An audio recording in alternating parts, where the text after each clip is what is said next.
Olá pessoal, tudo bem com vocês? Espero que todos estejam bem. Meu nome é Erika Frau, sou PCNP de Filosofia na Diretoria de Ensino Campinas Oeste.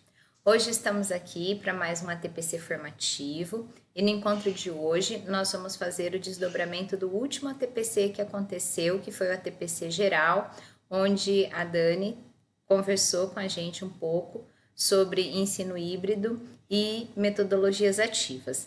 Então, no encontro de hoje, a gente vai fazer o resgate, né, dos ATPCs que aconteceram pelo Centro de Mídias, pela EFAP, e vamos conversar um pouco com um olhar mais voltado para a filosofia e para a sociologia, para o material de apoio à implementação ao currículo em ação.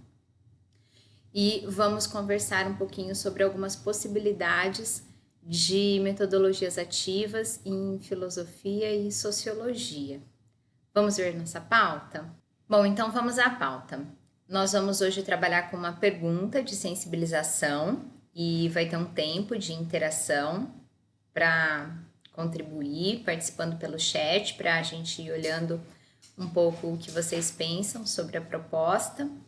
Depois nós vamos pegar uma série de ATPCs que aconteceram no Centro de Mídia, mas eu vou falar rapidinho sobre eles e, na sequência, a proposta de alinhamento com o ATPC da Diretoria de Ensino, que aconteceu no dia 27, sobre ensino híbrido e metodologias ativas, e nós vamos navegar um pouquinho por alguns momentos do currículo em ação no material de filosofia e no material de sociologia, trazendo aqui alguns exemplos de possível aplicação das metodologias ativas e, quiçá com uso de recursos tecnológicos, para além da aula do ensino remoto síncrono, Então, vamos adiante.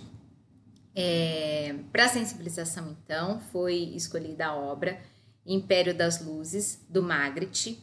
O René Magritte foi um pintor surrealista belga, Ele é considerado um dos principais artistas plásticos do surrealismo, muito conhecido nosso. Esse quadro, essa obra, o Império das Luzes, tem uma rua escura, é noite, mas o céu ele está banhado de luz, todo azul pastel, marcado por nuvens leves, como se fossem pelotas de algodão, sem nada de extraordinário ou fantástico em sua composição.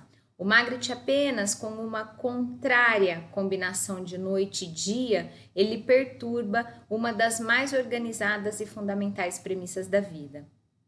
Essa é uma das versões desse quadro, tem várias versões. Na capa do livro da Experiência do Pensamento, a gente tem uma das versões dessa obra, e aqui a gente vai contemplar uma outra versão. Então, vamos dia e noite, ensino genuíno e ensino híbrido, tô provocando, naturalização e estranhamento. Qual é o maior desafio das aulas virtuais? É sobre isso que nós vamos conversar. E aí, pessoal, eu vou pedir para vocês o seguinte: vamos contemplar a imagem e vamos ter um tempinho para vocês escreverem no chat qual o maior desafio das aulas virtuais. Vamos conferir lá, hein? Vamos trocar experiências.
Bom, interessante a gente pensar um pouquinho, né, sobre esses contrastes e sobre todos esses desafios.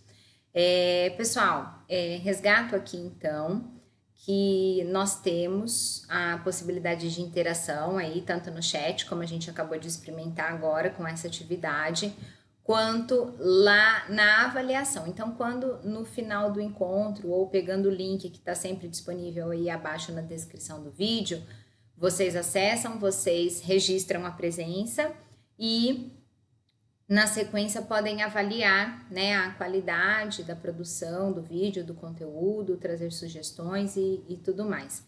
Eu queria aproveitar aqui, né, o momento para agradecer algumas interações, né, foram muitas interações que aconteceram, eu agradeço as mensagens de apoio aí ao trabalho, acredito que estamos fazendo o melhor que a gente consegue no núcleo pedagógico, né? A Rosana do Celeste pede para a gente aprofundar um pouquinho a formação no trabalho interdisciplinar. Rosana, tá na pauta aí, isso para a próxima formação, você vai ver que a gente elaborou aí um encontro bem dialogado para a gente falar sobre interdisciplinaridade. E o Carlos, lá do Cláudia Francisco, diz que gosta muito do trabalho com música em filosofia. Vamos pensar nisso, né, para a gente trazer isso para a formação e olhar para essas possibilidades. A música não só na filosofia, né, a música nas ciências humanas como um todo, a música na escola, né. Eu vou trazer aqui para vocês o seguinte, né, tem filósofos, sociólogos e pode ser até que tenha outros de outros componentes e até de outras áreas assistindo aqui esse encontro formativo. Mas aqui vai um recado para os professores de filosofia da Diretoria de Ensino Campinas Oeste. Foi criado um grupo de WhatsApp para a gente trocar informações sobre o ensino de filosofia, sobre as mudanças todas que estão acontecendo, sobre encontros, sobre documentos. Então, quem não recebeu o convite, porque esse convite ele foi disparado a partir do formulário que vocês responderam para o núcleo pedagógico e tiver interessado em entrar no grupo, na hora que estiver participando lá da presença, escreve que gostaria de ter acesso, que eu encaminho o link para a gente ter esse grupo aí, esse coletivo composto para a gente discutir, refletir e tudo mais. O Centro de Mídias continua, né, sendo um dos principais pontos de formação. Então, a gente tem 3 frentes formativas, a gente tem a escola, tem a diretoria de ensino e tem o Centro de Mídias. Então, a gente está sempre atento aqui, fazendo o desdobramento das pautas formativas que acontecem pelo Centro de Mídias. Então, vamos fazer um breve resgate aqui. No dia 30/3, o professor Ademir, junto com a professora Sandra, trouxeram para a gente as reflexões sobre as competências socioemocionais na área de ciências humanas e sociais aplicadas. Nesse mesmo dia 30, o meu ATPC da Diretoria de Ensino explorou essa temática. Então, achei interessante porque foram outros olhares, né? E outras reflexões a partir, então, dessa proposta de formação. Quais foram os objetivos apresentados? Identificar as competências socioemocionais no currículo paulista, identificar as macrocompetências no contexto do processo de ensino-aprendizagem e identificar nas sequências de atividades na área as competências socioemocionais. Um trabalho um pouco mais aprofundado do que eu trouxe lá na formação. Achei bem interessante. Então, no percurso, eles fizeram lá uma trajetória e trouxeram principalmente que o desenvolvimento das competências socioemocionais tem começo, meio e fim, né? Início, desenvolvimento e finalização. Então, foi apresentado, né, esse SAF, o sequencial ativo focado e explícito, e foi explorado um pouquinho de cada um desses conceitos. Eu não vou resgatar aqui, só estou relembrando com vocês. Quem quiser, o link está aí, é só acessar e assistir, quem perdeu ou quem quiser rever. Então, está tudo aí. Trouxeram exemplos, né, no material do currículo em ação. E no dia 6/4 foi apresentado o ATPC Tecnologia e Inovação, Eixos Estruturantes. O Ademir e a Sandra conduziram essa formação e eles tinham como objetivo aí trazer as diretrizes, né, do currículo que fala de tecnologia e inovação.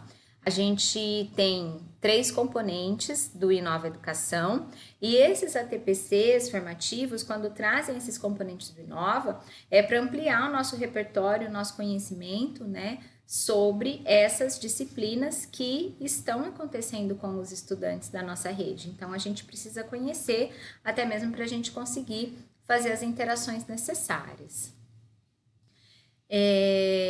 Quando apontam essa questão da tecnologia, né, essa organização curricular, há uma relação estabelecida com a competência 5 da BNCC, que é a competência 5, a competência geral 5 do nosso currículo, cultura digital.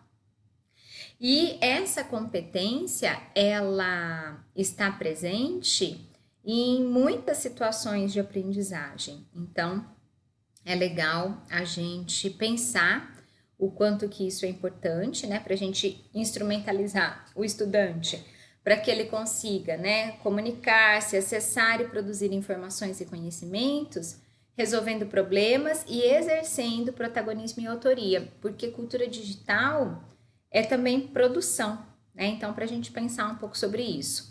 Eu aproveito aqui o momento para trazer para vocês, vai estar disponível lá embaixo o link desse documento, as dimensões e o desenvolvimento das competências gerais na BNCC para a cultura digital. Há uma série, né, de questões das dimensões e das subdimensões dessa cultura digital na escola.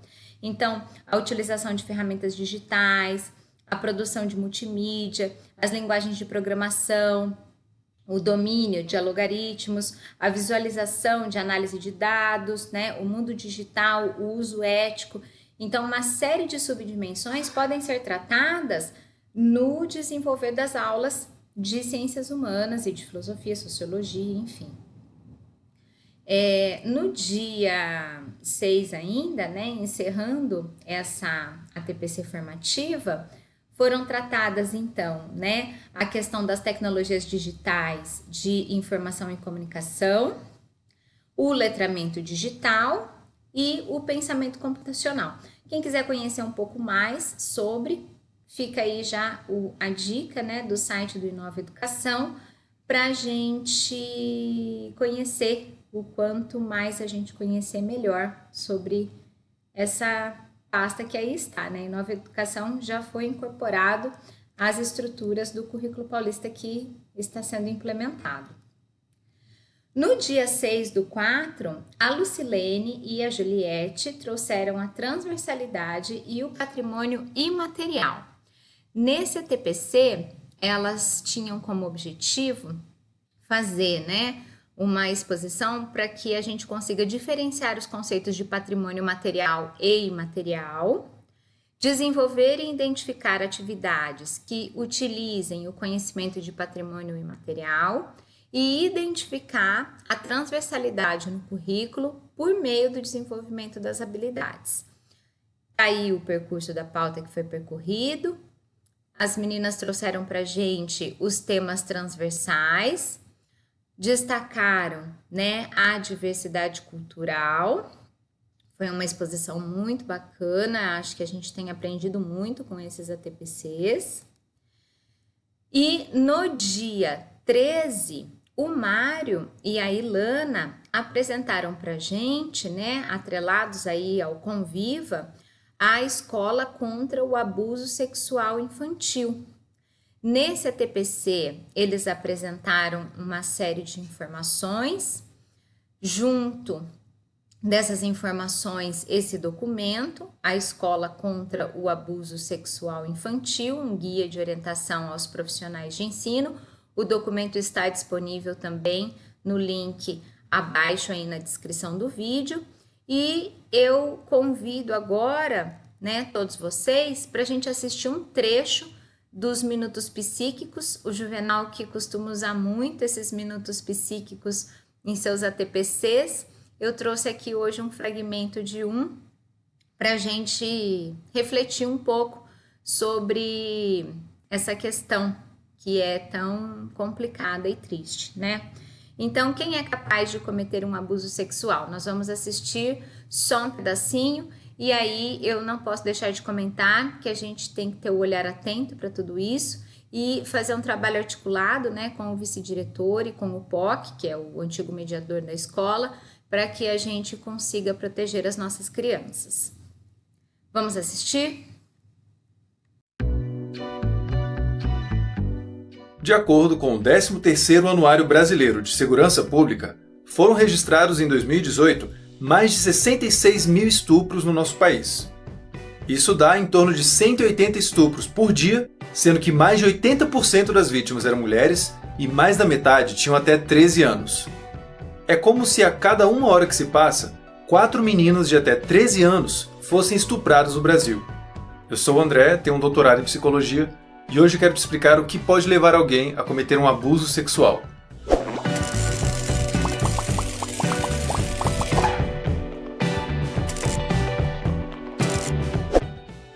Abuso ou ofensa sexual se refere a qualquer interação de conotação sexual que não foi consentida. O autor do abuso ameaça, constrange, usa força física ou se aproveita da incapacidade da vítima de consentir para satisfazer suas necessidades sexuais. O abuso sexual pode tomar diferentes formas, sendo a relação sexual envolvendo o contato físico e a penetração apenas uma delas. Ele pode ocorrer, por exemplo, através de toques no corpo, da exibição de partes do corpo e através do assédio sexual. Ou seja, o abuso sexual pode ocorrer sem que haja qualquer contato físico. A maior parte das vítimas no Brasil tem entre 10 e 13 anos. Crianças com idades em torno dessa faixa etária não possuem a capacidade de discernimento necessária para consentir com o ato sexual de forma plena ou para oferecer resistência. Por isso, interações com conotação sexual realizadas por um adulto ou adolescente com alguém dessa faixa etária podem ser consideradas uma forma de abuso sexual. A legislação brasileira prevê o crime de estupro de vulnerável quando a vítima do abuso tem menos de 14 anos e de estupro quando tem mais do que isso. Esse tipo de interação sexual pode ser especialmente confuso, porque na grande maioria das vezes, a vítima é uma criança e o autor é o pai, o padrasto, o avô ou tem algum vínculo familiar com a vítima. Ou seja, a violência costuma vir não de um psicopata totalmente desconhecido que atacou a pessoa no meio da rua, mas sim logo de quem a vítima menos esperava e em quem mais confiava, tornando toda a situação muito mais difícil de entender e lidar. Além de geralmente ser próximo da vítima, também conhecemos outras características comuns entre os autores de abusos sexuais. Embora tanto homens quanto mulheres possam ser autores, no Brasil, mais de 96% são do sexo masculino. Tirando isso, a maioria dos autores de abuso varia consideravelmente em termos das suas motivações, personalidades, comorbidades e risco de reincidência. Ou seja, não existe um perfil psicológico específico de quem comete abusos sexuais. Com frequência, autores de abuso são menos habilidosos ao tentar estabelecer relações adultas de forma apropriada e que envolvam intimidade. Essas dificuldades sociais podem tornar as suas interações com os outros um tanto quanto desastrosas e motivar um maior isolamento social. Isso, por sua vez, aprofundaria mais ainda essas dificuldades com o passar do tempo. Eles também costumam apresentar um déficit na sua capacidade de autocontrole, agindo com frequência de forma mais impulsiva e tendo mais dificuldade de controlar emoções negativas de forma saudável. Em conjunto com necessidades sexuais não supridas, abuso de substâncias, raiva ou uma oportunidade mais propícia, por exemplo, pessoas com esses tipos de déficits terão uma chance maior de cometer um abuso. Outro fator psicológico relevante são as distorções cognitivas, assunto que já abordamos aqui no canal. Elas são interpretações enviesadas da realidade que contribuem para a ocorrência, a manutenção e a justificativa do abuso sexual, permitindo que o autor se sinta menos mal pelo que fez. Alguns exemplos de distorções são as ideias de que a criança desejava o ato sexual, que não foi nada demais o que aconteceu, ou que mulheres estão sempre sexualmente receptivas aos homens, mesmo quando dizem que não. Muita gente tem dificuldade de entender como que uma vítima de abuso sexual pode continuar sendo abusada ao longo de muito tempo contra sua vontade, algo que é comum de ocorrer. Afinal, por que a pessoa não contou para alguém ou denunciou o abuso logo? Quando olhamos de fora certas situações que nunca vivemos, pode ser difícil entender o porquê alguém agiu como agiu. No caso de um abuso, podem existir diferentes motivos para que ele não se torne público. O autor pode intimidar a vítima de várias formas, através da violência física, da difamação, da ideia de que ninguém iria acreditar na vítima, ou de que ela iria arruinar a família se falasse algo daquilo para alguém, por exemplo. Mesmo quando a vítima se arrisca e procura a ajuda de alguém ou vai à polícia, o seu relato pode ser desacreditado, ridicularizado ou minimizado, diminuindo assim a chance de que o abuso seja notificado oficialmente e o autor seja punido. Se gosta do trabalho de divulgação científica que desenvolvemos, clique no joinha, inscreva-se no canal e clique no sininho, além de seguir a gente no Instagram e no Twitter.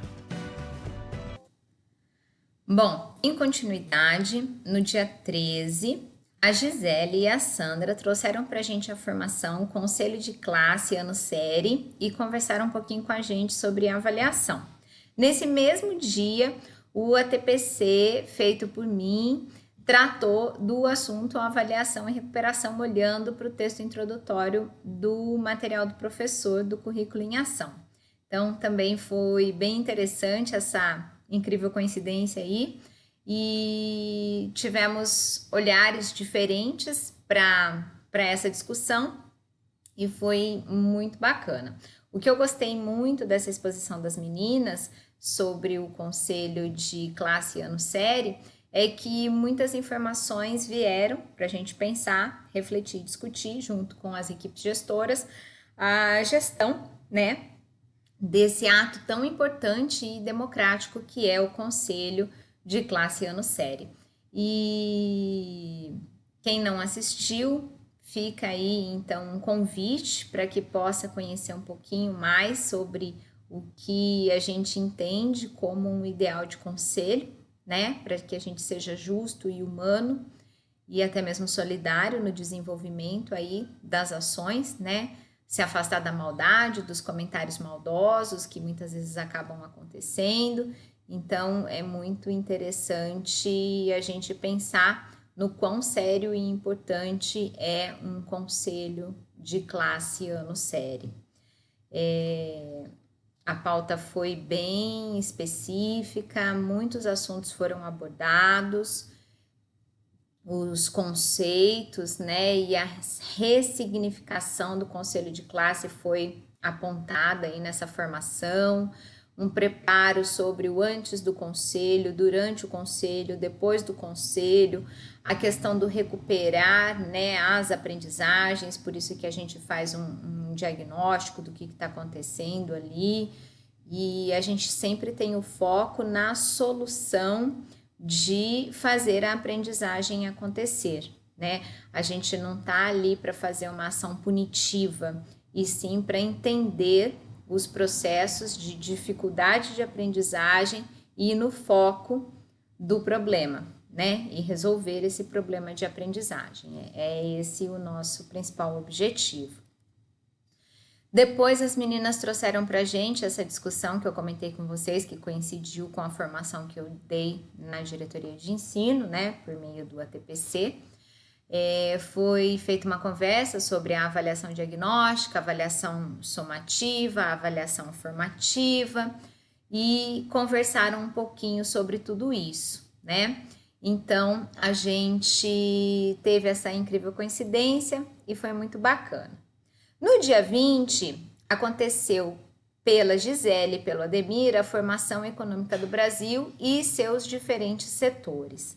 Nessa formação também tiveram objetivos dados, conhecer os conceitos e as dinâmicas de cadeia produtiva e os setores da economia, identificar a influência dos setores para o desenvolvimento do país e propor estratégias e metodologias de ensino e aprendizagem olhando também para o material.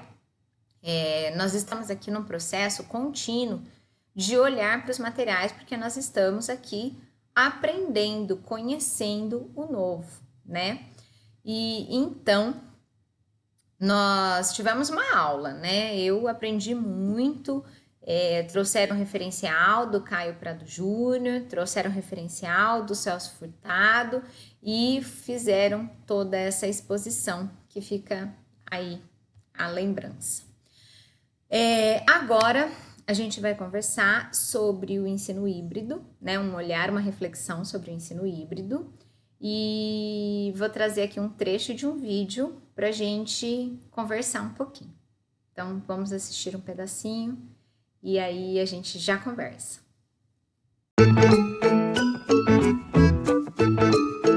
Ensino híbrido. Personalização e tecnologia na educação. Hoje, com a internet, as informações estão disponíveis para qualquer pessoa em qualquer lugar. Novas formas de aprender e ensinar levam o educador a refletir sobre as possibilidades de integração das novas tecnologias digitais ao ensino. Mas só as tecnologias não são suficientes para que cumpram o objetivo de ampliar a conexão com os alunos e potencializar o seu aprendizado. A tecnologia veio como facilitador e potencializador do ensino, abrindo as portas para novas possibilidades de aprendizagem. O ensino de um para muitos, em que o professor explica o mesmo conteúdo para todos, não considera que os alunos aprendem de maneiras diferentes. O ensino híbrido é uma proposta de integração das tecnologias digitais ao ensino, onde o estudante aprende na escola também com o ensino online, possibilitando algum elemento de controle sobre o tempo e o ritmo do aprendizado.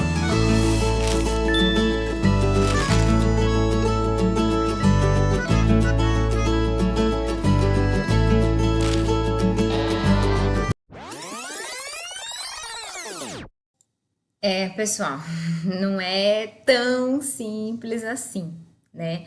Aqui, nesse momento que estamos, né, nesse cenário de pandemia, a gente precisa refletir o que de fato é esse ensino híbrido, né? A gente está vivendo na pele uma situação de retorno, não retorno, retorno parcial, como lidar com tudo isso, e isso é muito, muito, muito, muito desafiador. A gente está nessa mistura, né, de presencial e remoto, e em meio a isso, a gente está com coisas acontecendo de forma síncrona, com coisas acontecendo virtualmente, né, de forma assíncrona, como esse ATPC que está chegando aí para vocês. A gente está tendo que trabalhar com recursos tecnológicos, tendo que inovar, é pesado, né? E a gente está tendo que lidar muitas vezes com os recursos que temos, e a gente sabe dos desafios dos nossos estudantes para muitos acessos. E como é que eu olho para esse percurso, né? Para esse processo de ensino e aprendizagem? Como é que eu posso garantir a aprendizagem no ensino híbrido, né? São perguntas que vêm. Penso, né, que a partir das colocações que a Dani trouxe na formação também, e dos estudos e leituras que a gente tem feito e realizado, né, vocês também têm feito muito estudo sobre essa situação, a salvação, né, vamos dizer assim, que é o olhar atento e individualizado para o estudante, né? Eu acho que é a única garantia que a gente tem do acompanhamento do processo de aprendizagem, né, dessa relação ensino-aprendizagem, é por meio desse olhar atento e individualizado. Quando a gente olha para os percursos, né, para as entregas, a gente consegue compreender, né, para as interações, a gente vai compreendendo o que é que está acontecendo nessa aprendizagem desse estudante, né? São muitas as possibilidades de fazer esse acompanhamento e essas intervenções e esse ensino híbrido acontecer, mas também são infinitos os desafios, né? O cenário da pandemia colocou a gente nessa situação. E é muito importante a gente dizer que a organização e a disponibilização disso, né, os roteiros de estudo e como é que a gente faz, né, tudo isso chegar para o estudante é um passo muito importante. Outra coisa que a gente precisa considerar também nesse cenário são as metodologias ativas. Colocar o estudante como protagonista, trazer ele como, né, agente ativo no processo, é algo que traz um pouquinho mais de substância para esse momento que a gente está vivendo. As metodologias ativas, elas não necessariamente vão precisar, né, de ferramentas tecnológicas para acontecer. O simples fato de você trazer uma pergunta de provocação, fazer aí uma roda de conversa, hoje uma roda de conversa virtual, né, mas colocar ele para pesquisar, colocar ele para construir, né, um mapa mental, um mapa conceitual, assistir um vídeo, tudo isso, né, e fazer um relatório sobre o vídeo que assistiu, tudo isso é trazer o aluno para as metodologias ativas, né, e é um pouco disso que nós vamos conversar hoje, olhando para os materiais de filosofia e de sociologia do currículo em ação. Então, vamos adiante. Bom, um pouco de tudo isso que eu trouxe aqui de indagação, a Dani expôs no ATPC, que aconteceu na diretoria de ensino, né? ATPC Geral Ensino Híbrido. Quem não conseguiu assistir, eu recomendo. Foi, assim, uma exposição muito interessante que a Dani fez, trouxe muitas reflexões sobre esse conceito de ensino híbrido e algumas dicas de referencial teórico muito interessantes. Nesse ATPC, a Dani também comentou sobre as estratégias, né, do Centro de Mídia para o ensino híbrido. A Secretaria, né, tem feito muitas coisas para tentar viabilizar isso da melhor maneira possível. E o papel do professor no ensino híbrido também foi apresentado, né, a questão da busca ativa, né, que é esse olhar individualizado que eu digo, é muito importante, né, para a gente tentar engajar esses estudantes da melhor maneira possível, né, e o acompanhamento, né, sobre se está acontecendo aprendizagem, se estão conseguindo acessar as informações, se estão conseguindo processar as informações, né, transformá-las em conhecimento e ficar atento para recuperar as aprendizagens que não estão acontecendo. Não é nada fácil, não é nada simples, né? A Dani traz um exemplo de sala de aula invertida como uma possibilidade de metodologia ativa e conversa um pouco, né, sobre o conceito de metodologias ativas. Como eu disse, o olhar aqui dessa formação vai estar voltado para os materiais de apoio sempre, para navegar, entra no site do Currículo Paulista, vai lá na pasta materiais, ensino médio, materiais de apoio. A gente está sempre trabalhando apoiado no caderno do professor, porque no caderno do professor a gente tem presente o caderno do estudante e lá também as orientações metodológicas, né, didáticas para a possibilidade de desenvolvimento do que está proposto lá no material do estudante. Então, só destacando que hoje a gente vai conversar só sobre filosofia e sociologia. A Maristela e a Cris vão estar abordando geografia e história no ATPC delas, né? Então, todo mundo no núcleo está fazendo aí o desdobramento sobre o ensino híbrido e as metodologias ativas, e aqui a gente fica com um olhar mais apurado para esses dois componentes. Então, nós vamos lá na página 101 do material do professor, vamos lá para o terceiro momento e a gente enxerga o seguinte: tem uma proposta para que os estudantes façam, né, uma pesquisa e construam um mapa mental sobre os períodos de investigação da atividade filosófica.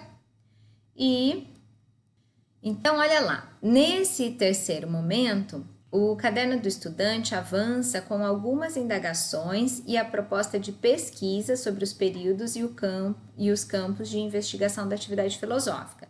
São informações essenciais para que os estudantes compreendam os seus períodos e campos de investigação. Com a intenção de tornar as aulas mais dinâmicas e participativas, sugerimos a pesquisa em grupo com a utilização de livros e sites para a construção de um mapa conceitual. E aí vem o conceito de mapa conceitual. O que ele é? É uma representação gráfica em 2 ou mais dimensões de um conjunto de conceitos construídos de tal forma que as relações entre eles sejam evidentes. Então, né, o que está acontecendo aí?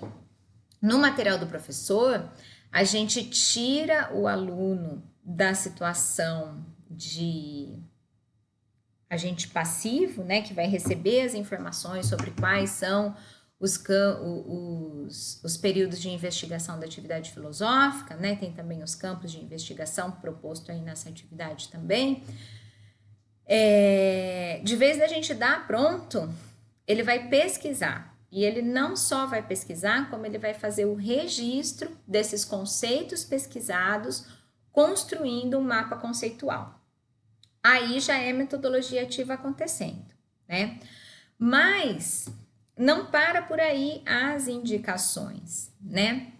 As indicações, elas vão trazer também para o professor a possibilidade de construir esse mapa conceitual usando recursos tecnológicos, né? O que pode tornar mais atraente ainda a aula. Então, a gente no material traz aqui, né, uma série de possibilidades. Eu fiz né, à mão, usando os recursos tecnológicos caneta e sulfite, caneta colorida e sulfite, e trouxe aí como exemplo. Mas, para a gente visualizar um pouquinho, né, as outras possibilidades de metodologia ativa, eu vou navegar rapidamente aqui pelo MintMaster, acho que é assim que fala, para vocês verem o quão simples também é, né? O Gilson também já em outro ATPC navegou um pouco por esse site, mostrando isso no ano passado, mas eu vou fazer aqui um resgate rápido para a gente poder visualizar a ferramenta, tá bom? Então, vamos lá. Bom, aqui entrei no endereço e loguei. Como eu já tinha feito um acesso anterior, ele hoje está tentando, né, fazer aí a venda de um pacote superior, mas existe um pacote básico que é grátis e isso é bacana, né, a gente destacar. Então, vou por aqui manter o pacote básico. Aí vocês vão ver, ó, tá logada a minha conta Google e eu tenho aqui os projetos possíveis, né? Eu fiz aqui uma breve construção para mostrar para vocês a versão digital desse mapa aí a ser construído. É muito simples de navegar, né? Nós construímos, ó, pus aqui o mais, ele já abriu um balãozinho novo. Eu digito, insiro a informação, né? Personalizo ela, mudando a cor, e assim a gente vai editando, né? A ideia aqui não é fazer a construção, não, é só mostrar o quanto simples e fácil é para fazer as construções, né? Eu vou clicando e entendendo, né, o que é possível ou não, né? Olha só, aqui a gente já vê que onde eu cliquei é um território que precisa de ter um pacote maior. Então, tem aqui uma limitação para o pacote grátis, mas dá para fazer muita coisa, né? E dá, inclusive, para ensinar os estudantes a trabalhar e navegar.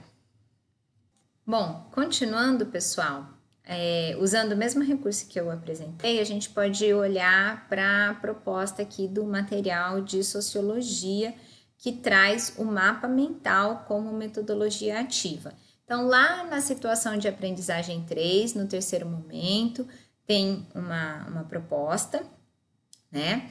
E essa proposta, lá no finalzinho dela, tá o seguinte, né? Peça para que os estudantes anotem tudo o que considerarem relevante para construir um mapa mental, que nesse caso servirá para delimitar o assunto que eles considerem ser o mais importante e dar suporte para que eles elaborem um artigo científico sobre a temática. Para consolidar a aprendizagem, os estudantes devem ler o texto do Russell, que está lá no segundo momento no material de filosofia.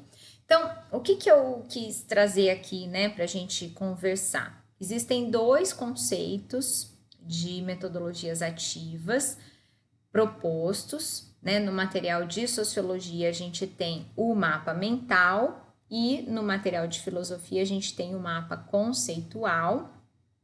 São 2 propostas muito parecidas, só que, no entanto, com objetivos diferentes, né? No mapa conceitual, a gente vai estar estabelecendo as relações entre os conceitos, né, por meio das linhas que vão identificando essas relações, e vem palavras que têm significado e expressam uma posição, expressam um conceito, e busca esclarecer essas relações, né, que vão sendo cruzadas e traçadas ali, né? Mas são conceitos, né, datas, acontecimentos, vai sendo estruturado todo o conceito num desenho de um mapa, né? No mapa mental, a proposta é um pouco outra, né? É o entendimento do meu processo e eu vou lá fazendo um esquema gráfico que vai trazer o tema central, né? E isso vai sendo unido por elementos que vão chamando a minha atenção, né? Eu costumo muito fazer uma mistura de mapa mental com mapa conceitual nas minhas anotações, né? E isso vai facilitar a memorização do assunto que está sendo aí tratado, estudado e tudo mais. Então, queria chamar atenção para esses 2 conceitos de metodologias ativas. Geralmente os estudantes gostam muito, e tem muito desenho bacana feito à mão na internet que a gente pode usar de referência, de modelo, para motivá-los e incentivá-los nas construções dessas 2 metodologias ativas. Bom, vamos adiante aqui nas possibilidades de metodologias ativas do material aí dentro do nosso contexto de ensino híbrido. Na situação de aprendizagem 2, no material de filosofia, lá na página 108, tem uma nova situação aí sendo colocada, né? Tá pedindo, né, para o estudante tomar contato com os 2 significados de civilização e barbárie, para eles pesquisarem um pouquinho mais sobre essas 2 palavras e fazer o registro disso no seu caderno. E depois vem um quadro para saber mais que diz, né, para o estudante o seguinte: você sabia que as tragédias gregas estavam relacionadas com a mudança da organização em clãs para a formação da polis? Então, esse quadro para saber mais, ele já faz aí um chamamento de curiosidade para o aluno partir para pesquisas, para investigações e tudo mais, né? As tragédias, nesse momento, tinham o objetivo de contextualizar a convivência nas cidades, ensinar os homens a serem cidadãos. A tragédia traz dilemas morais e questões éticas. Segundo o Vernon, no seu livro Mito e Tragédia na Grécia Antiga, a tragédia marca uma etapa na formação do homem como sujeito responsável. As tragédias, nas encenações teatrais, tinham uma função pedagógica.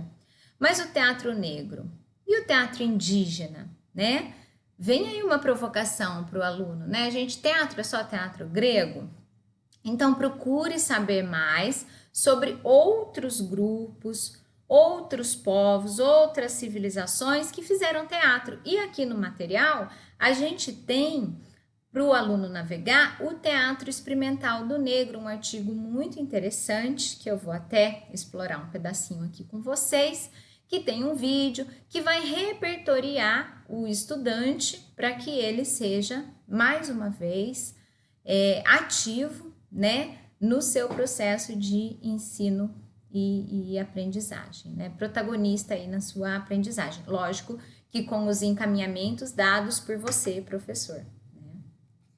Então, quando o estudante acessa o link ou acessa o link por meio do QR Code, ele entra nessa página do Pensamento Social Brasileiro e nesse artigo aqui que a gente traz para o material tem um vídeo sobre o Teatro Experimental do Negro e é muito interessante a narrativa do vídeo. E tem o artigo também para que o estudante possa, né, entender um pouquinho melhor o trabalho do Abdias de Nascimento com a inauguração do Teatro Negro.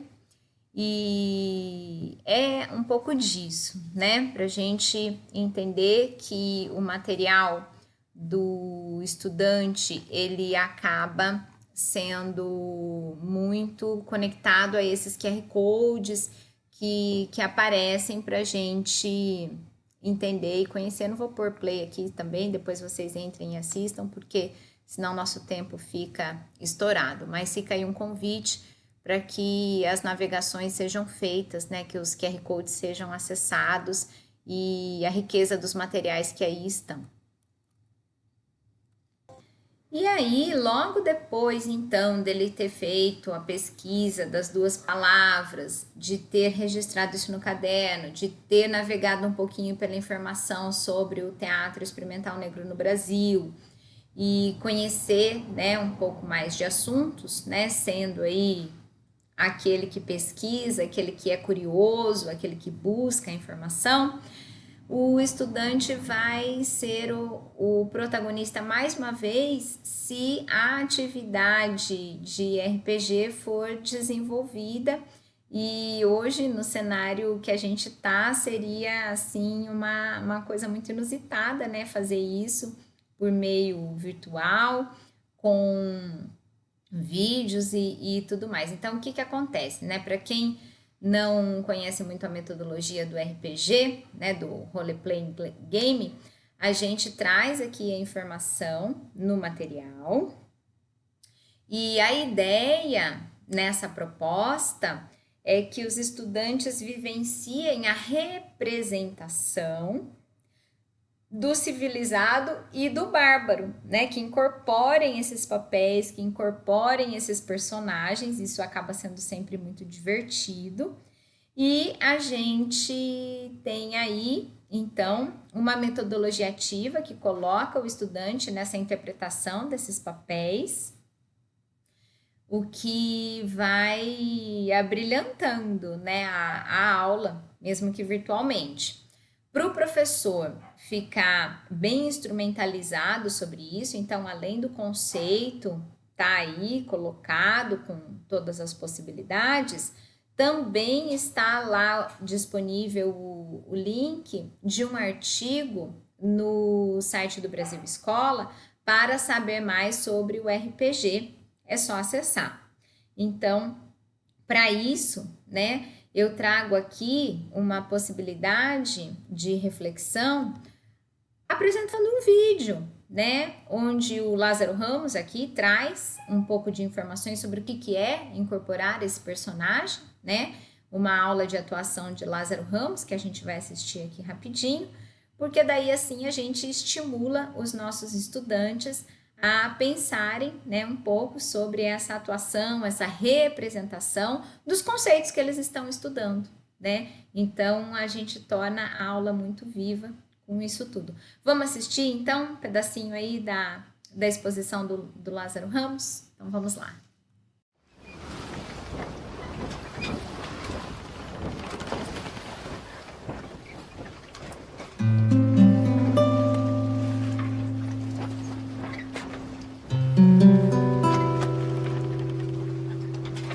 Branco queria queria negro, negro queria fumo, branco tinha fumo que negro queria, negro tinha negro que branco queria.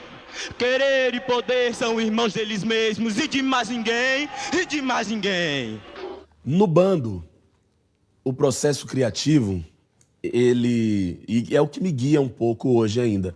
Às vezes eu não uso essa mesma técnica, mas os ensinamentos do bando de ter um momento onde a gente experimenta algo novo para criar um personagem ainda se mantém.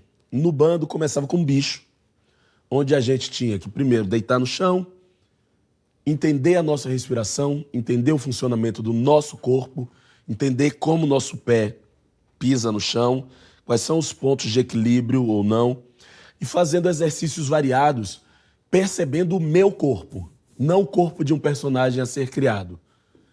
Depois disso, a gente entendia a nossa respiração, qual o processo de entrada e saída de ar, e a partir daí, o estímulo era todo criativo de um bicho. Eu, curiosamente, às vezes usava animais existentes, bichos concretos, como cachorro, gato, galinha, e outras vezes eu criava um bicho, um ser na minha cabeça, porque depois de um tempo nesse processo, eu entendi que eu podia fazer assim também. A partir desse bicho, a gente começava a estudar o jeito que o bicho se locomove, como vai, para onde vai, e entende, por exemplo, os pontos de equilíbrio dele, e vai assim criando uma forma diferente do nosso corpo, e que depois isso vai se transformando num personagem que talvez seja um lorde, que tem o dedinho que fala assim, não sei. Foi o que veio agora. Mas esse estímulo para se redescobrir, para se experimentar em outras situações, é muito importante. Hoje em dia, às vezes, eu faço isso somente com o arco dramático. Através da trajetória do personagem, eu vou criando pontos de energia, pontos de tensão ou de relaxamento para assim começar a definir o personagem. Por exemplo, às vezes quando a gente fala assim do animal ou de um estímulo criativo que te proporcione alguma forma, algum posicionamento corporal e alguma emissão vocal, isso parece que são somente as coisas mais explícitas. Os personagens que têm uma aparência mais diferente da sua, mas não. No Homem que Copiava, eu tenho um ponto de tensão que veio desse raciocínio, mas que é uma coisa muito sutil. O personagem, na verdade, ele anda um pouco mais relaxado do que eu, porque ele é mais jovem do que eu e é um adolescente que ainda não tem domínio sobre o corpo dele e ele é inseguro. Eu passei a olhar para a casa da Silvia todos os dias. Sabia a hora que ela acordava e chegava. Um dia eu resolvi descobrir onde ela trabalhava. Mas o meu ponto de tensão é que eu inventei que ele era canhoto. Isso não é uma coisa aparente. Isso foi pra mim, foi pro meu universo criativo. Então, ao ter esse corpo meio relaxado e ter que pegar as coisas com essa mão, eu me lembrava do personagem o tempo todo. Não é meu hábito usar a mão esquerda, eu sou destro. Então, mesmo esse ponto que é tão sutil, que é particular, que é meu, me ajudava.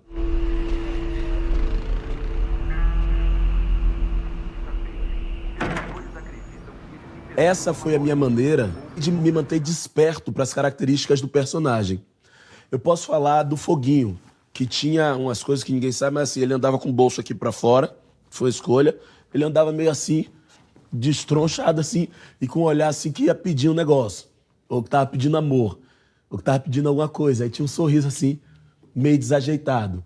Isso é mais explícito, mas o Homem que Copiava era basicamente um ponto de tensão, que era o fato dele ser canhoto. Ponto de tensão, inventei esse termo agora, não sei se existe aí nas técnicas teatrais, mas talvez o que é que eu queira dizer? Que, para mim, faz sentido encontrar algum elemento que seja um pouco diferente de mim, ou que seja uma característica minha, mas que eu ressalto para manter o personagem vivo. Essa é a minha maneira de fazer. Bom, em continuidade, a gente avança aqui para a página 123, na situação de aprendizagem 3 de filosofia, em mais um quadro para saber mais. Nesse quadro, a gente tem uma entrevista que aconteceu em 1959, do Russell, onde ele deixa 2 recados para a humanidade. Uma mensagem para as futuras gerações que se parece com um exercício realizado na situação de aprendizagem em geografia.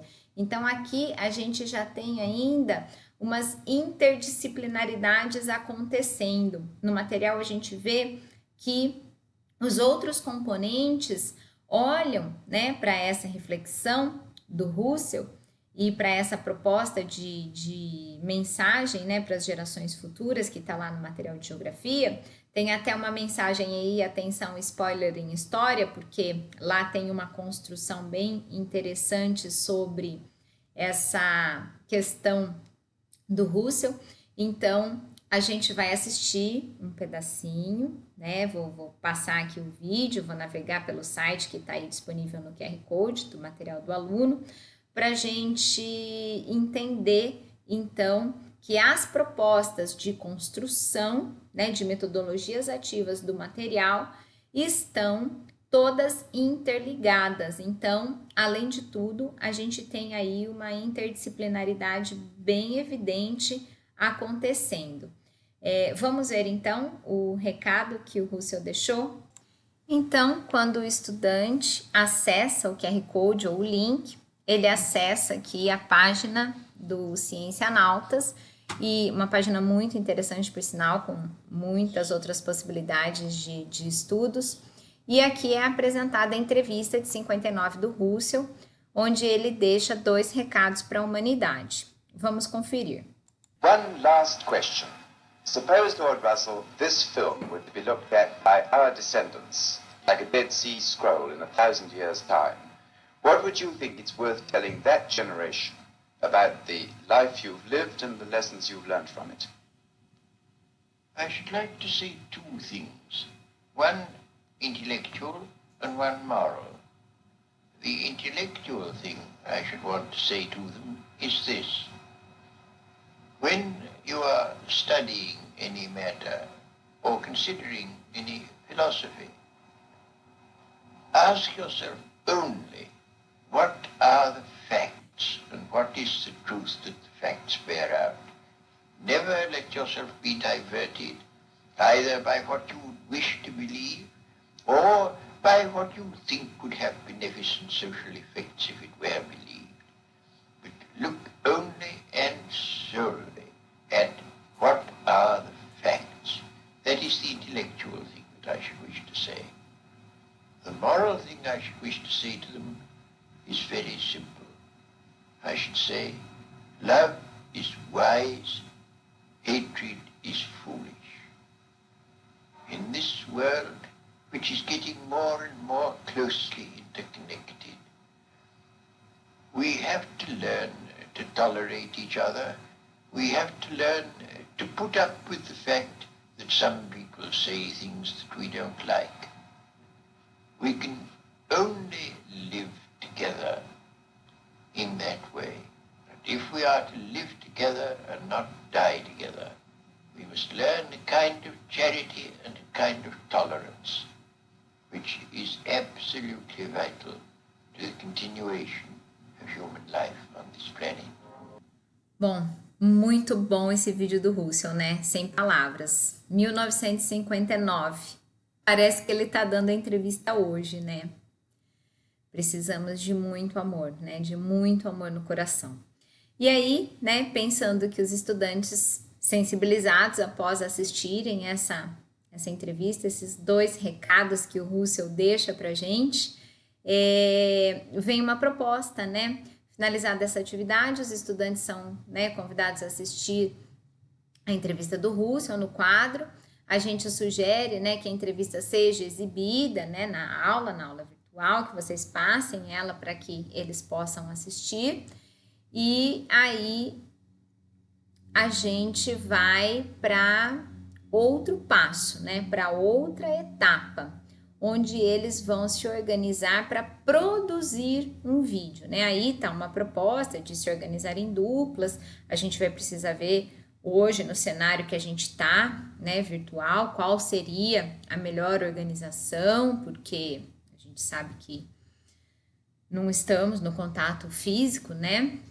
Então, precisa ver como é que fica essa gestão. Mas a proposta é de fazer a produção de um vídeo para fazer lá uma organização de um festival de curtas, que é uma proposta também que está no material, que cada escola vai verificar qual a viabilidade disso ou não. Os professores de humanas precisam conversar, porque em todos os materiais, né, na situação de aprendizagem 3 e em outras situações, existe a proposta de construção de vídeos, né? E isso pode sim render a organização de um festival de curtas, né, no canal do YouTube da escola. Por que não? Né? Eu acho que hoje é com esses recursos que a gente precisa aprender a lidar, né? E aí também marcar com a hashtag que aparece no material para que outras escolas possam ver o que está acontecendo, essas coisas. Para a gente repertoriar, né, os estudantes, a gente precisa, né, de direção de cena aí, né, a gente aqui nos ATPCs e vocês nas aulas vão tentando, né, os melhores ângulos, a melhor iluminação, o melhor som. Então, no material, a gente traz um site, né, uma dica, que tá lá no canal Tech. Na verdade não é uma dica, são 10 dicas para gravar vídeos incríveis com o seu smartphone, né? Não precisa de muita coisa não, né? Um celular já é um super equipamento tecnológico hoje nas nossas mãos. Então eu vou navegar com vocês para que a gente possa, né, pegar essas dicas e repassá-las para os nossos estudantes, para que todos consigam aí fazer as suas produções, né? E seguindo aqui, né, a proposta que é dada aí no material, né? De construir uma reflexão a partir do que o Russell traz para a gente, né? Então, vamos lá, vamos navegar. Então, a proposta, né, nessa situação de aprendizagem é que os alunos construam então um vídeo sobre o que eles aprenderam, né, inspirados aí na fala do Russell e nos estudos, né, que foram realizados sobre o conhecimento científico, filosófico e o conhecimento tradicional de senso comum, que eles construam aí o seu vídeo.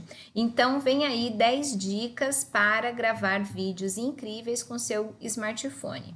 Ó, a primeira dica, limpe a lente, né? Muitas vezes a gente tira foto e a foto fica embaçada, ruim, estranha e a gente nem se deu cuidado de limpar as lentes. Atenção ao áudio, sempre ficar muito atento ao áudio, porque isso pode ser um problema. Muitas vezes o fone, né, ajuda muito a resolver esses problemas dos ruídos, né? Então, tomar cuidado e ficar atento a isso, né? Filme na horizontal. A gente vê muito dicas sobre isso, né? Na TV, principalmente, quando tem os concursos de enviar imagens ou para disponibilizar notícias. Então, filmar na horizontal também é importante. Outra dica que é aqui colocada, use as duas mãos, né? Firmeza, na hora que estiver segurando, porque senão fica em movimento, fica muito trêmulo e isso acaba tirando a qualidade da produção do vídeo. Apele para composições clássicas, né? Então, muitas vezes as imagens, né, falam muito, né? O cenário fala muito e aí a gente precisa estar atento a tudo isso. Use a luz a seu favor. Hoje mesmo, não sei se vocês perceberam que eu tive aí um problema de luz no início da gravação, aí resolvi no meio dela com um movimento aqui da cortina, que o sol, ele tá iluminando, tá trazendo luz que eu preciso para a gravação, mas teve hora que ele ficou em demasia aí. Então, a iluminação é muito importante.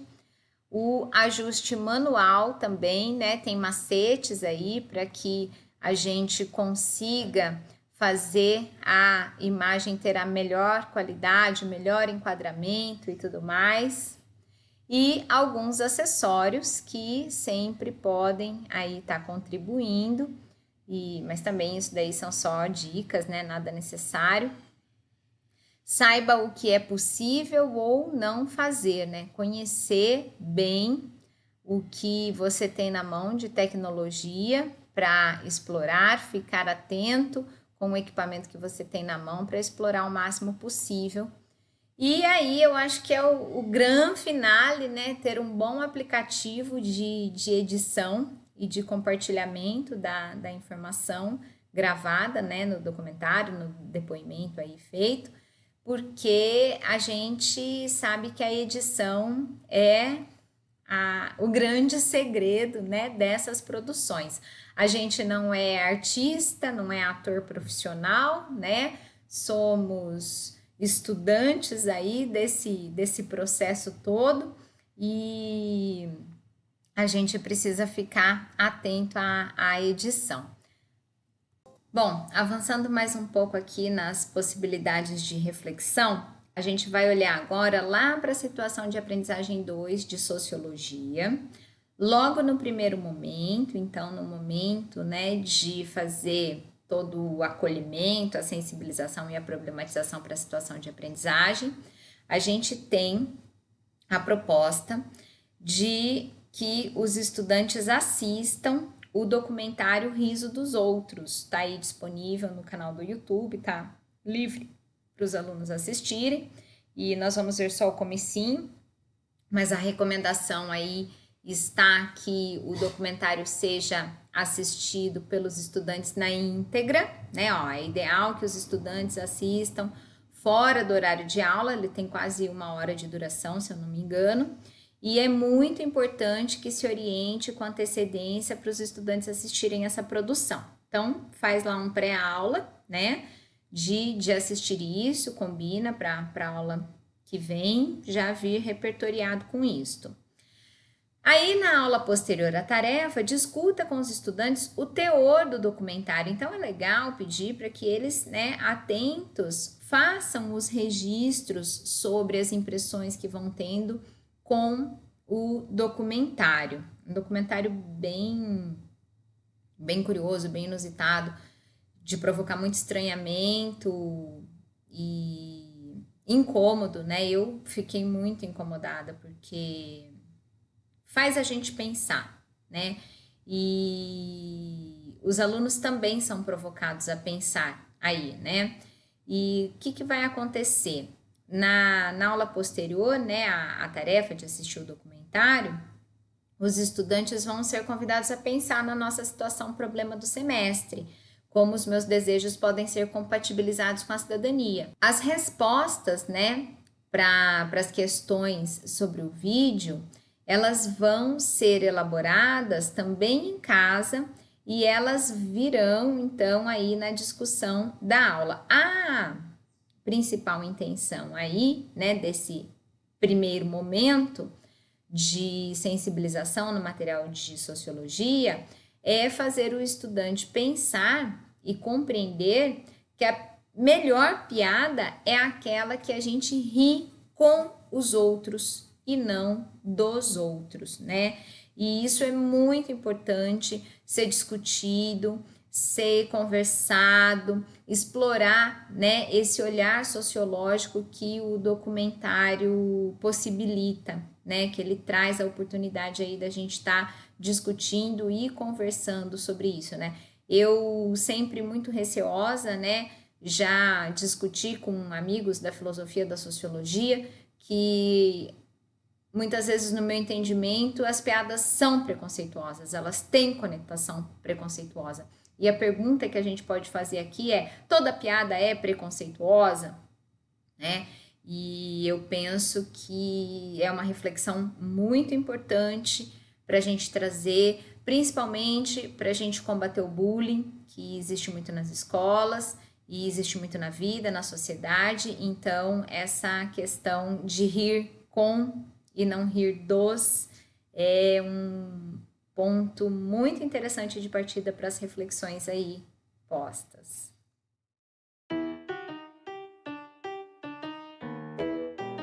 Porque existem vários tipos de risada, né? Tem, por exemplo, aquela risada asmática, que é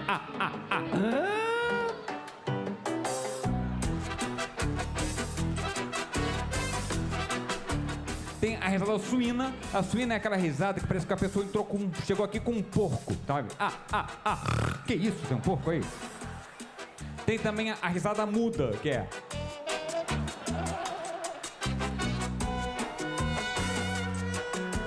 Tem também aquela risada que rebobina, né? Que é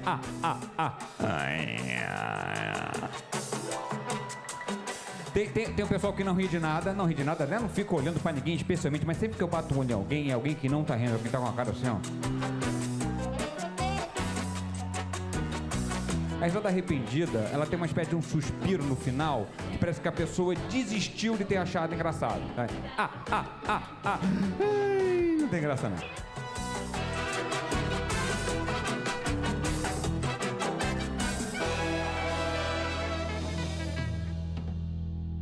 Olho puxado e muito bravo é chinês. Manja aquele que vende yakisoba aqui na Paulista? Você fala, amigo, eu tenho yakisoba. Tem pequeno, 3 meses, 4 ganetico. Fala, calma aí, bicho. Me vê um pequeno e uma Coca-Cola não tem.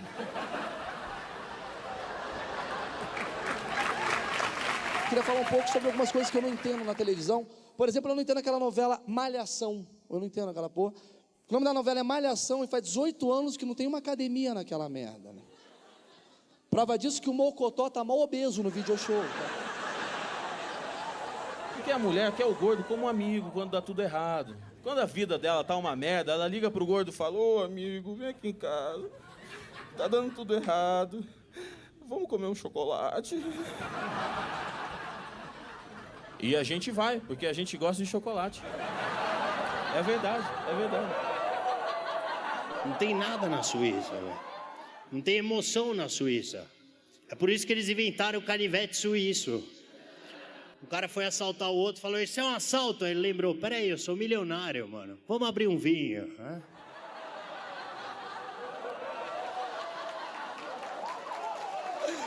As pessoas riem de uma observação que tá na cabeça delas, assim, só que alguém vai falar. E é como se você fizesse um resgate do humor no cérebro da pessoa, sabe? Assim, tipo, ó, que o cara tá triste, falando, meu, puta, não sei o quê, a vida tá uma merda, meu trampo tá foda, não sei o que lá. Aí você puxa na cabeça da pessoa e fala, mas o teu patrão é broxa. Daí o cara, puta, pode crer, velho, não importa, tá ligado? Ele pode ser rico, ele se fudeu. Porque elas estão tensas, porque a vida delas tá um saco e porque elas vão lá pra descarregar, né? Descarregar e dar risada, porque dar risada é bom, porque dar risada, sei lá, libera endorfina e diz a lenda que até cura. Você ri de alguém que caiu na calçada. Isso é engraçado, porque é uma quebra de uma coisa, é uma quebra de uma coisa que estava linear e de repente se quebrou. Quebras são engraçadas. Você só ri dessa pessoa que caiu, primeiro porque ela não morreu e segundo porque não é você.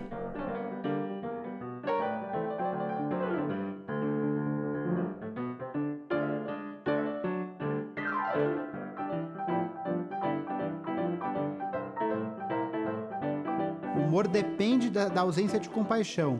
É você conseguir olhar a tragédia sem se compadecer. O lucro, o gozo humorístico, ele é proporcional à economia de gasto emocional que você faz. Mal comparando, se você dá risada numa piada ou numa situação humorística, de comédia, em que um sujeito tropeça e escorrega numa casca de banana e se estabaca no chão, esse prazer é proporcional ao gasto que você teria se aquela pessoa fosse, sei lá, sua mãe, e ela caiu, quebrou a bacia, você vai ter que levar ela no hospital, e é todo um contexto de drama, e dor, e sofrimento, patos patéticos, né?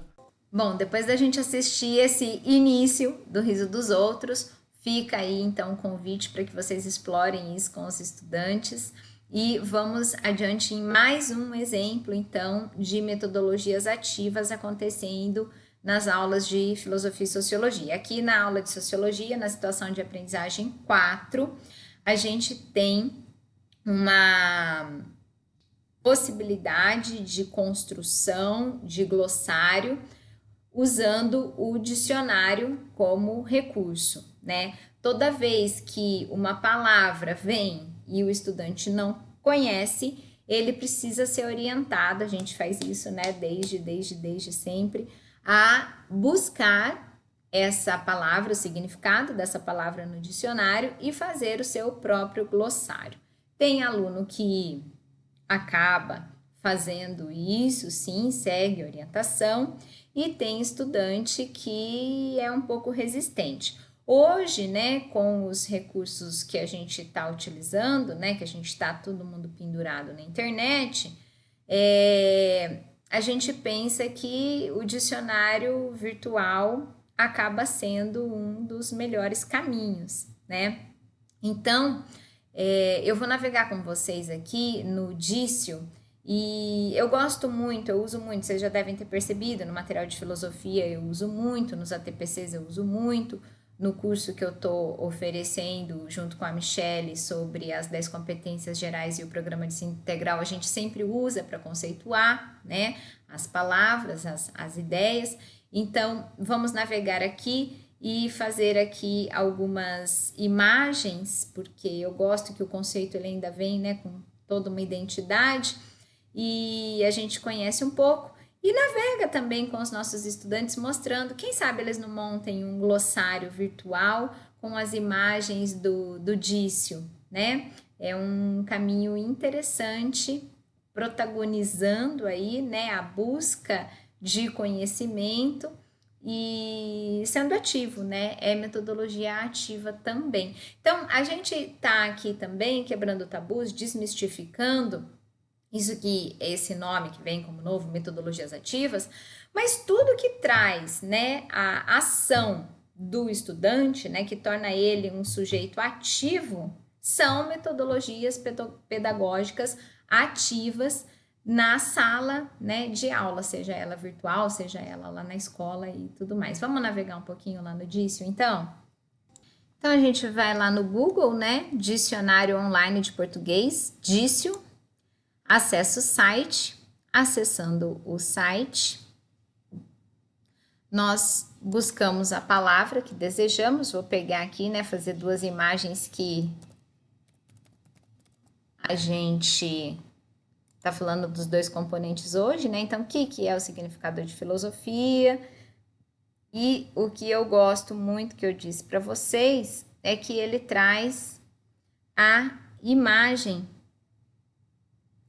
sobre o conceito que a gente está pesquisando. Então, isso é daqui que eu estava sugerindo, né? Do estudante pegar, né, essa imagem, né, salvar a imagem como, ou copiar a imagem, para ir construindo o seu glossário virtual, digital,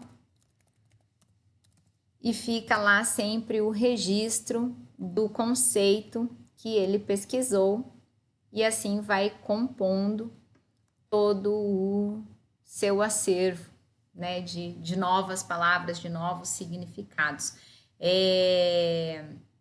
Isso pode ser colocado em um Padlet, né? E assim a gente vai usando todos os recursos que a gente tem.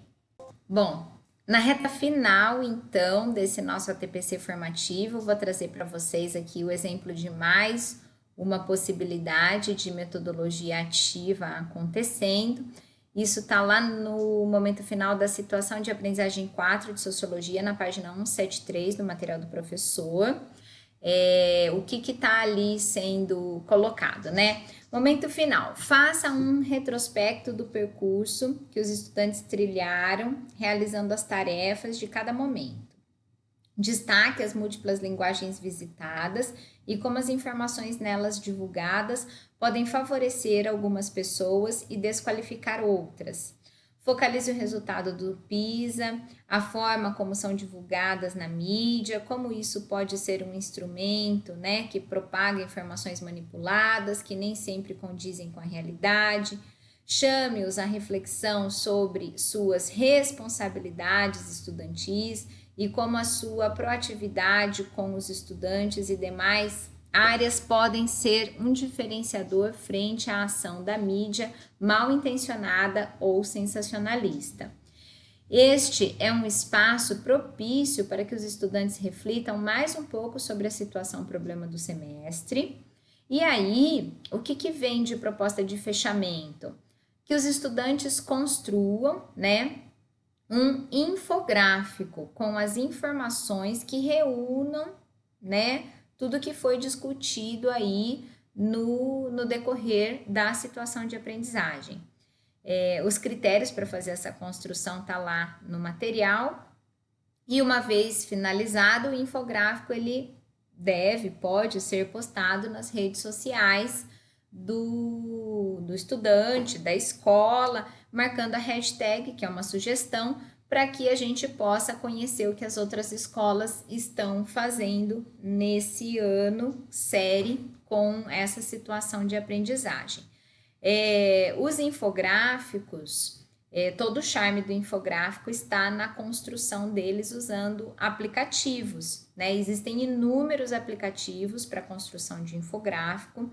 Eu particularmente gosto muito do Canva, tenho muita facilidade de navegar nele. Vou trazer aqui também um instante de navegação para que a gente possa ver como é que funciona e aprender navegando, aprender fazendo é o que está em jogo aí na construção de infográfico. O infográfico também pode ser construído numa folha de sulfite ou numa cartolina, mas o charme todo mesmo está em se aproveitar os recursos tecnológicos que estão disponíveis para essa construção.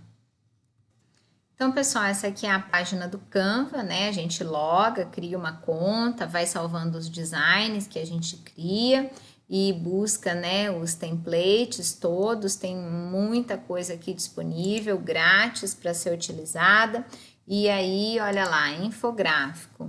Eu tenho vários modelos de infográficos disponíveis, é só ficar atento aí ao que está disponível grátis, né? Quando é pago, tem a informação que é pago, quando é grátis, tem a informação que é grátis, e usar o recurso aí para fazer a edição e toda a transformação. A gente consegue ampliar aqui, né, o tamanho para conseguir trabalhar melhor, né? Eu dou um zoom aqui para fazer a edição. Eu seleciono o texto e escrevo o que eu quero. Eu posso mudar a cor, eu consigo trazer a identidade que eu desejar para esse infográfico que estou construindo aqui, né? Os estudantes ficam muito seduzidos porque é um aplicativo muito fácil de mexer e eu acredito que isso vai nos formando para essa competência digital, né, da cultura digital que eu mencionei com vocês lá no começo do ATPC, onde a gente vai repertoriando os estudantes para tudo isso. Então, essa é a carinha do Canva, né? Olha lá, já tem um monte de coisa de Dia das Mães aqui. Provavelmente o dia que vocês estiverem assistindo o Dia das Mães já até aconteceu, mas é isso, né? Queria trazer um pouquinho sobre a riqueza do Canva, dos templates, para que seja explorado por vocês e pelos estudantes, ok? Bom, pessoal, assim chegamos no final, né, de mais um ATPC formativo. Espero, né, que vocês tenham aproveitado aí algumas dicas que eu trouxe. Na verdade, isso tudo aqui que a gente fez foi uma conversa olhando para o material. Eu acho que a gente tem que estar cada vez mais apropriado de tudo que está aí colocado no material como uma possibilidade de aprendizagem, né? Os estudantes têm acesso a esse material e vocês também, e a gente precisa conhecer, né, todas as possibilidades de uso do material. O que eu gostaria de trazer aqui para o encerramento é que a gente está num processo de aprendizagem, de formação continuada, e tem muita coisa para a gente aprender juntos, né? Então, quem tiver alguma informação que queira compartilhar, que queira trazer como experiência para os ATPCs formativos da Diretoria de Ensino, traz essa informação lá no momento da avaliação, quando você faz o registro de presença, que eu entro em contato, né, e a gente conversa, e aí a gente entende um pouco da realidade mesmo que está acontecendo, traz exemplos práticos das aulas que estão acontecendo para tornar, né, mais real possível essa conversa, esse diálogo.